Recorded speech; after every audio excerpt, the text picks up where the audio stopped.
मुख्य समाचार।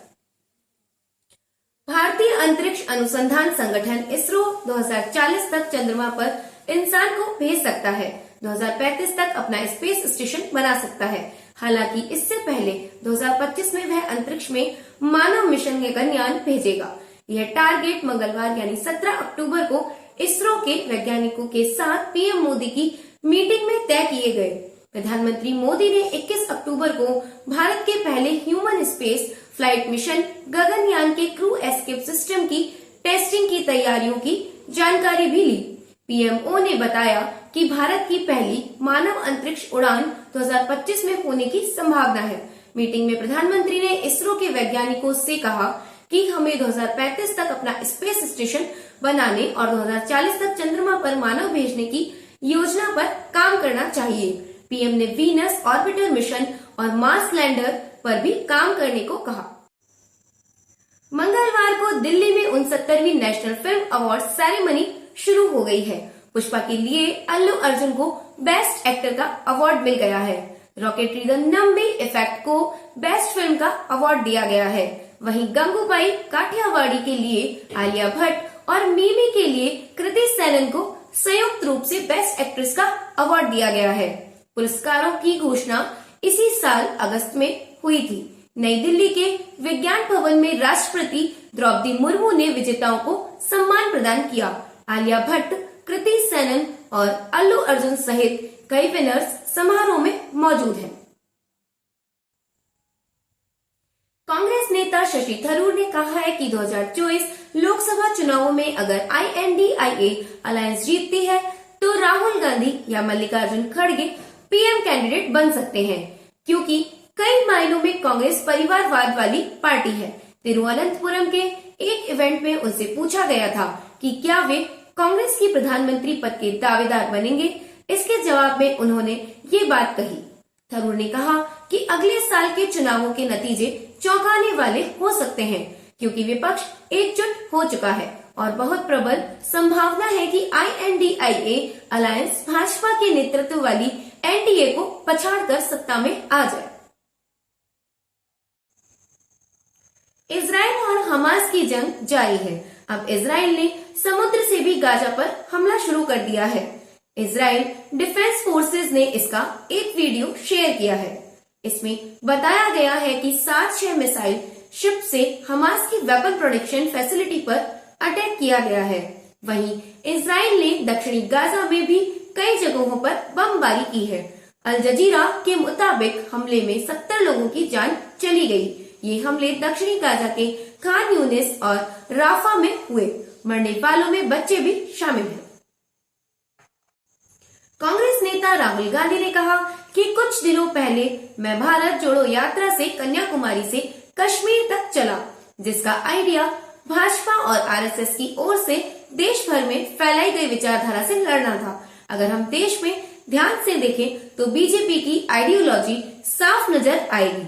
मणिपुर में जो हो रहा है उससे पता चलता है कि बीजेपी की आइडियोलॉजी क्या कर सकती है।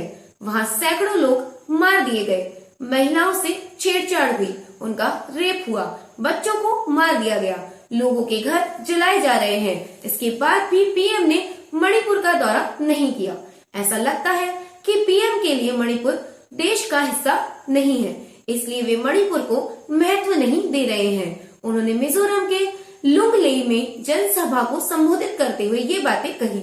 वे 2 दिन 16 और 17 अक्टूबर के मिजोरम दौरे पर हैं। बात करें राजस्थान की तो पेपर लीक मामले में ईडी एक बार फिर से एक्टिव हो गई है। ईडी की राजस्थान और दिल्ली की टीम ने मंगलवार सुबह जयपुर, नागौर व भीलवाड़ा में 10 से ज्यादा ठिकानों पर सर्च शुरू किया है। इनमें कुछ कोचिंग संस्थान के मालिक और पेपर खरीदने वाले अभ्यर्थियों के ठिकानों पर जांच की जा रही है। इसमें करीब 150 से ज्यादा ईडी के अधिकारी शामिल हैं। ईडी के साथ केंद्रीय सुरक्षा बल भी है। जयपुर में विद्याधर नगर में सेंट्रल स्पाइन स्थित सीए नरेंद्र काले के आवास और कलाम कोचिंग पर सर्च किया जा रहा है। नागौर के चट्टाणी गांव और डीडवाना के खारिया गांव में ईडी की टीमें सर्च कर रही है। विधानसभा चुनावों के मद्देनजर बीजेपी लगातार राजस्थान में बड़े नेताओं, घरानों और जातियों को अपने पक्ष में करने में लगी है।